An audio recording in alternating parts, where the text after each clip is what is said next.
आपली आजची dish ready झाली आहे. जो आपण स्नॅक्स बनवला होता मसाले शेंगदाणे, एकाच रेसिपीत 3 प्रकारच्या शेंगदाणे मी बनवून दाखवले आहेत. तर सर्वप्रथम इथे पाहू शकता लाल मसाल्यातले शेंगदाणे खूप छान असे फ्राय झाले, तुम्ही आवाज ऐकू शकता. त्याचबरोबर इथे जे आपण काळा मिरी आणि जे ओवा घातला होता ना, त्याच्यातले हे शेंगदाणे आहेत. आणि त्याचबरोबर इथे लसूण आणि जी अद्रकची पेस्ट घातली होती, चटपटी जो शेंगदाणा बनवला तो सुद्धा रेडी झाला आहे. तर मित्रांनो, कमीत कमी खर्चात खूप छान अशी ही डिश आहे.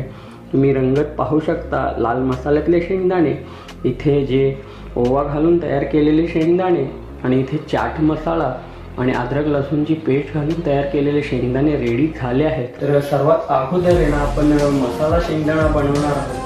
त्यासाठी आहे ना, सर्वात अगोदर बेसन घालूया.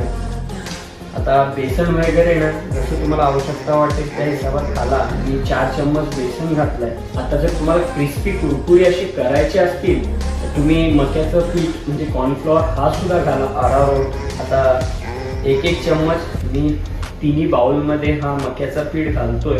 त्यानंतर जे आपण मसाला शेंगदाणा बनवतोय त्याच्यात आपला आगरी लाल तिखट टाकतोय 1.5 चम्मच. याच्याने तिखटपणा पण येईल आणि छान असा स्वाद येईल. जे लाल शेंगदाणे भेटतात ना बाजारात ते. तर सर्वात अगोदर इथे पाहू शकता लाल मसाल्यातले शेंगदाणे कुरकुरी क्रिस्पी असे झाले आहेत. त्याचबरोबर इथे लसूण आणि अद्रकची पेस्ट आणि जे चटपटे मसाले घालून चटपटा शेंगदाणा सुद्धा आपला रेडी झाला आहे.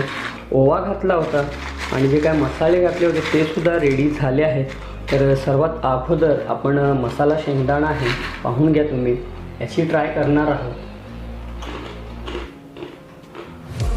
खूप सुंदर. बाजारात ज्या प्रकारे शेंगदाणे बनतात भेटतात ना, त्याच प्रकारचे शेंगदाणे रेडी झाले आहेत.